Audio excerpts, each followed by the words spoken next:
Furaha iliyoje msikilizaji kukutana nawe kwa mara nyingine tena katika makala ya yaliyojiri wiki hii, na miongoni mwa matukio makubwa ni pamoja na mashambulio yanayoendelea kule Mashariki ya Kati, ambapo Marekani na Israeli zimeendelea kushambulia maeneo kadhaa huko Iran, mashambulio ambayo yameingia katika wiki yake ya pili. Kule DRC katika mji wa Goma, mkoa wa Kivu Kaskazini, aliuawa mfanyakazi wa shirika la kimataifa linalowahudumia watoto ulimwenguni UNICEF katika shambulio la ndege zisizo na rubani, hali ambayo hata hivyo imesababisha wasiwasi kwenye mji huo unaodhibitiwa na waasi wa AFC M23. Tutaangazia siasa za Uganda, Kenya, Sudani na maeneo mengine ya Afrika. Naitwa Ruben Lukumbuka, na kwa moyo mkunjufu ni kukaribishe msikilizaji, andamana nami hadi tamati.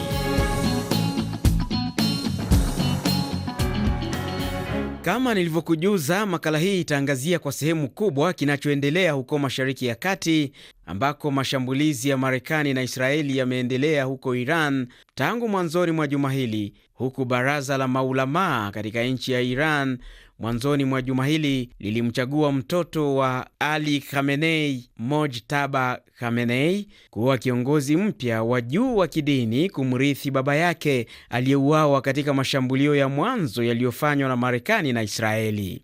Uteuzi wa Mojtaba, mmoja wa watu wenye misimamo mikali, unaonyesha namna Teheran imechagua njia tofauti na Marekani.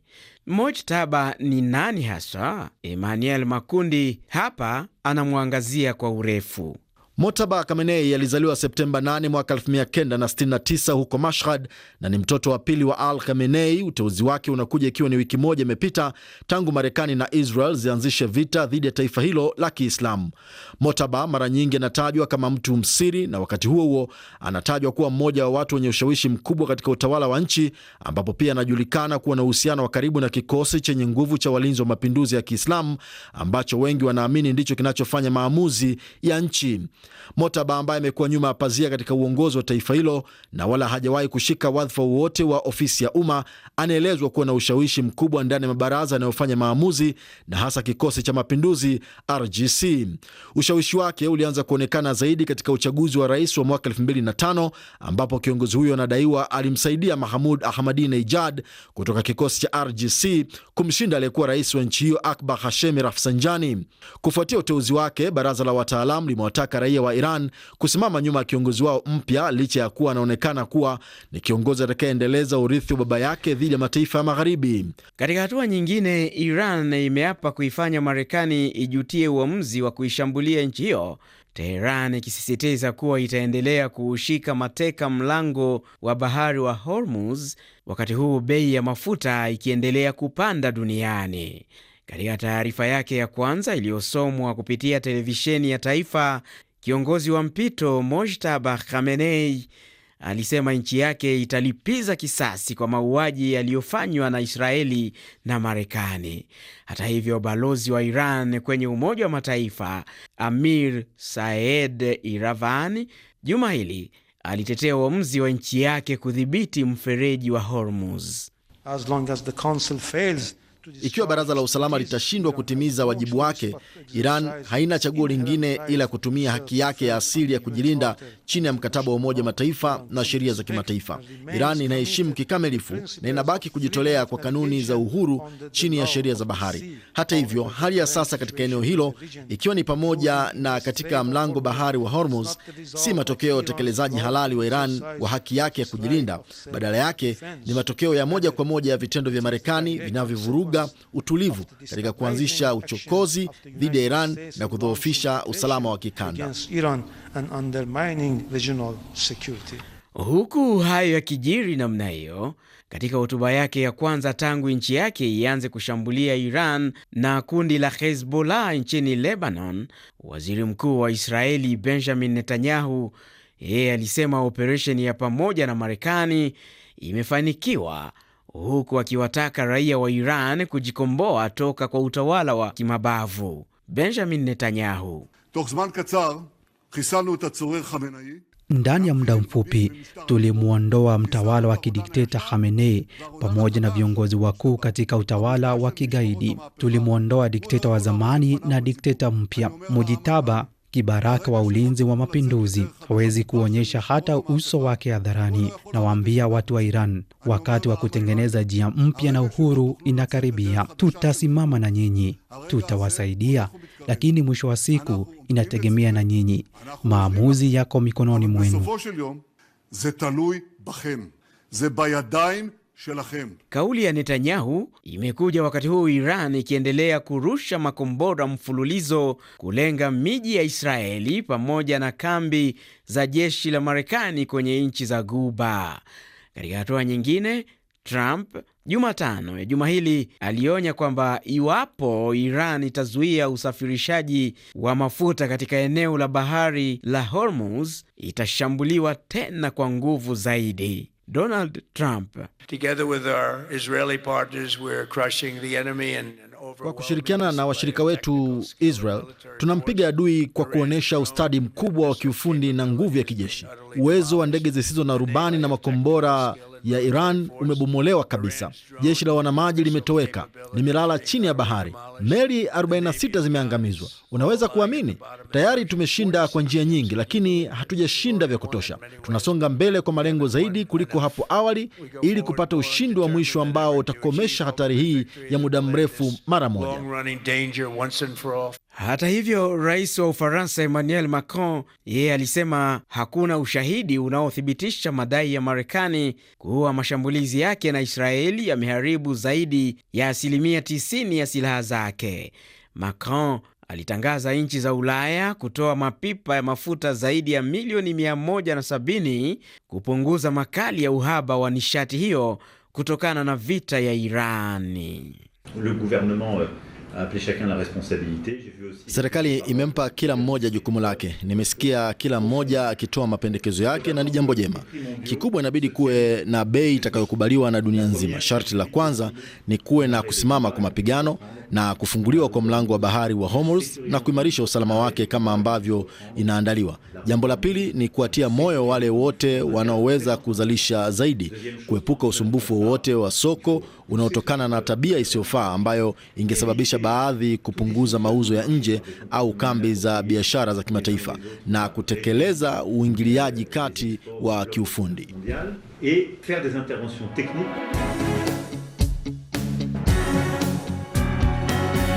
Kutoka Mashariki ya Kati na sasa tuelekee huko DRC kwenye mji wa Goma ambao ndio mji mkuu wa mkoa wa Kivu Kaskazini, ambako mfanyakazi wa shirika la misaada linalowahudumia watoto UNICEF na raia wa Ufaransa Karine Buisset aliuawa usiku wa kuamkia siku ya Jumatano katika shambulio la ndege zisizo na rubani katika mji huo, shambulio ambalo lililaaniwa na Umoja wa Mataifa na waasi wa AFC M23 wanaoukalia mji huo. Stefane Dujarric ni msemaji wa Umoja wa Mataifa, aliweka neno. Tushasema mara nyingi, pande ya simu kuhakikisha ulinzi wa raia na wale wanaotoa huduma za kuokoa maisha, wanaotoa msaada hawafai kulengwa. Hii ndiyo sheria ya kimataifa, hamna mjadala au mashauriano, sharti kuheshimiwa. Kwa mujibu wa wenzetu wa OCHA, huyu ni mfanyikazi wa shirika la msaada wa pili aliyeuawa DRC mwaka huu, na cha kusikitisha ni mwanzo wa Machi. Tangu Januari kumekuwa na matukio 92 yaliyowalenga wafanyikazi wa mashirika ya misaada nchini DRC. Naye mwanahabari wetu wa Goma Benjamin Kasembe aliripoti kuwa mashirika ya kiraia katika mji huo wa Goma yaliitisha maandamano ambayo hata hivyo yalikosolewa na baadhi ya wadadisi wa mambo baada ya watu wengine kuonekana kuwa waliandamana bila ya kufahamu sababu. Kasembe, lipoje hili? Wakiwa na mabango yenye jumbe mbalimbali kwa kuomba amani, maelfu hao wa raia walikusanyika katikati mwa mji wa Goma kabla ya kuelekea kwenye ofisi ya tume ya walinda amani wa Umoja wa Mataifa nchini Kongo, MONUSCO.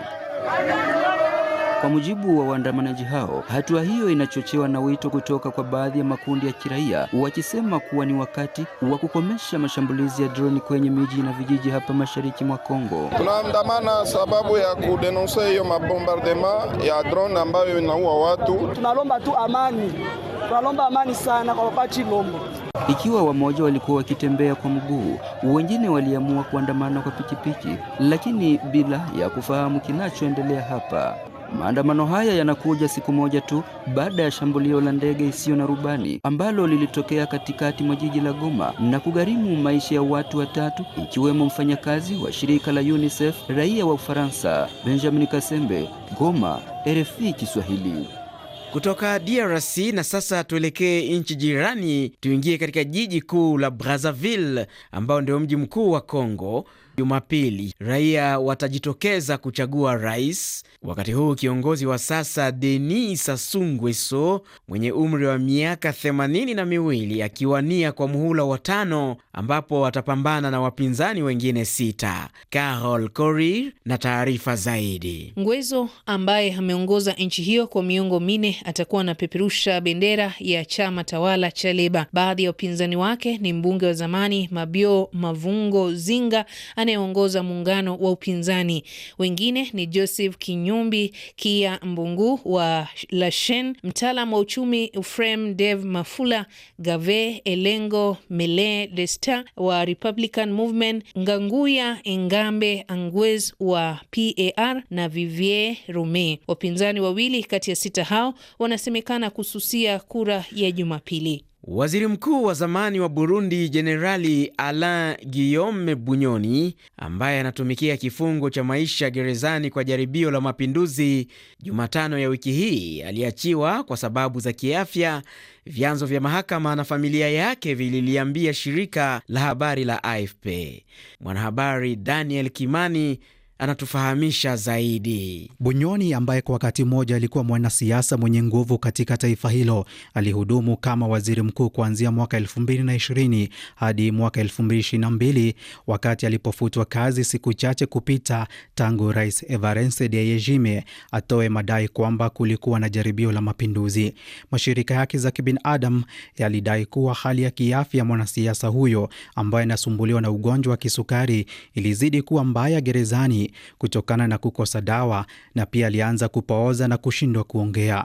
Bunyoni ambaye aliwahi kuwa mkuu wa polisi na waziri wa mambo ya ndani ya nchi alionekana kuwa na ushawishi mkubwa katika jeshi, haswa maafisa wa juu waliokuwa na ushawishi wa siasa za Burundi hadi alipokamatwa mwezi Aprili mwaka 2023. Nchini Uganda, kesi ya uhaini inayomkabili mwanasiasa mkongwe wa nchi hiyo Kizza Besigye na wenzake wawili iliahirishwa hadi tarehe 31 mwezi huu, huku timu ya wanasheria ikipinga ombi la upande wa mashtaka kutaka utambulisho wa mashahidi unaokusudia kuwatumia kufichwa. Na kutoka Uganda sasa tuelekee nchini Kenya, ambako serikali juma hili ilisema inapanga kutumia fedha itakazopata kutokana na ubinafsishwaji wa shirika lake la umma la mafuta KPC kufadhili upanuzi wa uwanja wa kimataifa wa ndege wa Jomo Kenyatta. Rais wa Kenya William Ruto alisema kati ya shilingi za Kenya bilioni 15 na 20 zimetengwa toka mfuko wa kitaifa wa miundombinu katika kufadhili mradi huo, akisema Kenya inaenda kupiga hatua. RFI. Tukiwa bado nchini Kenya, juma hili serikali ilitenga shilingi za nchi hiyo bilioni 2 kuzifidia familia na watu walioathiriwa na machafuko ya kisiasa ya baada ya uchaguzi mkuu wa mwaka wa 2022. Ulipaji wa fidia ni baadhi ya mambo 10 ambayo chama tawala UDA na chama cha ODM viliingia katika maelewano ya kisiasa mwaka mmoja uliopita na kupelekea uundwaji wa serikali ya pamoja. Rais William Ruto ambaye alikutana na wabunge wa chama chake cha UDA na kile cha ODM alisema utekelezwaji wake hauna mwisho. William Ruto: The 10-point agenda was not Ajenda hizi 10 hazikuwekwa kwetu tu. The 10-point agenda was Kuhusika kwenye ajenda hizi 10 ilikuwa kujitolea kwetu. between our na kujitolea kwa hiari kati ya vyama vyetu kuhusiana na maslahi ya watu wa Kenya. There are some people who want to... Kuna baadhi ya watu wanataka kujiweka wasimamizi kana kwamba tuliweka mikakati na makubaliano nao. Hatukujitolea kwa sababu yao, tulijitolea kwa watu wa Kenya. To the people of Kenya. Lakini je, serikali imetekeleza kwa kiasi gani ya ajenda hizo 10?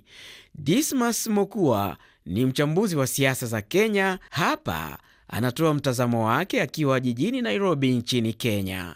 Kuna mambo mawili ambayo yalikuwa ni ya muhimu sana wakati Mheshimiwa Rais William Ruto na Mheshimiwa Raila Odinga walipokaa chini wakasema kwamba lazima waangalie mambo ya uchumi na kisiasa ya Kenya. Na ukiangalia vile mwaka umepita mmoja, kuna mambo mawili ambayo yamejitokeza. Jambo la kwanza ni kwamba serikali imekubali kwamba itatafuta fedha kiasi fulani kupeana kwa waathiriwa wa yale machafuko ya kisiasa.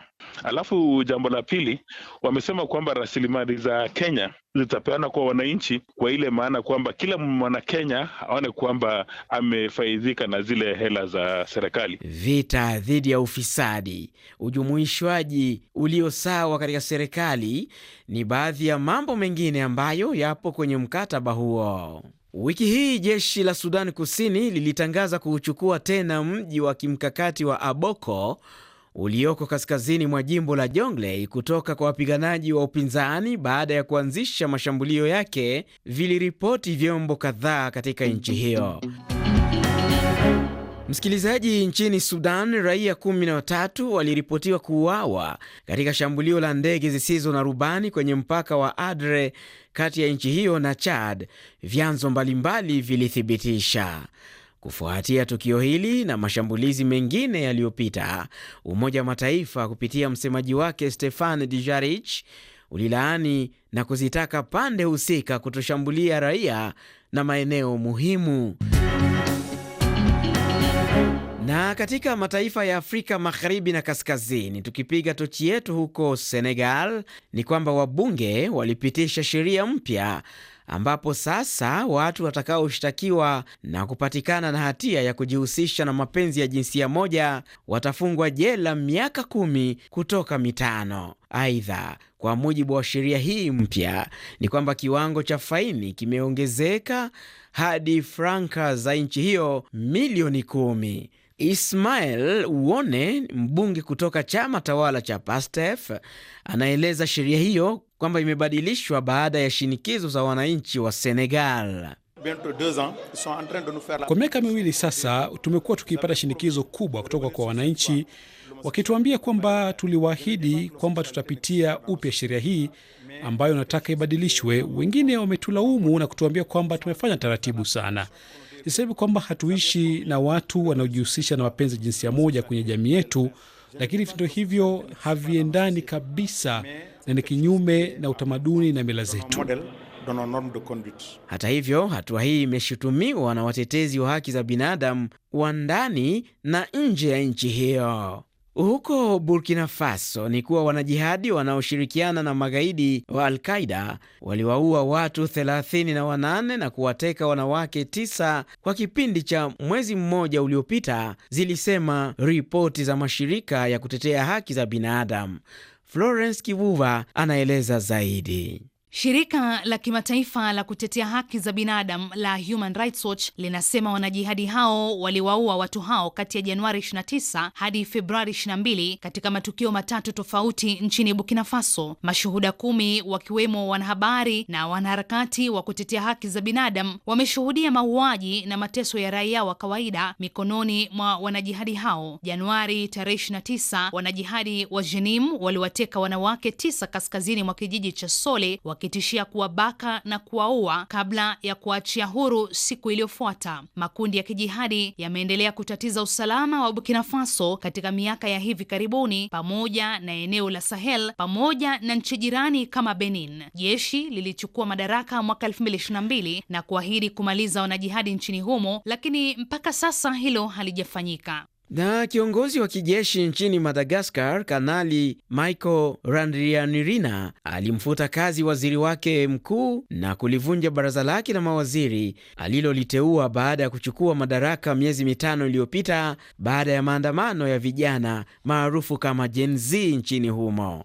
Na msikilizaji, ni kwa taarifa hiyo ndiyo nami natia nanga katika makala ya yaliyojiri wiki hii, na kwa sehemu kubwa tumeangazia yanayojiri na yanayoendelea bado kule Mashariki ya Kati. Naitwa Ruben Lukumbuka Ben Saleim. Kwa heri.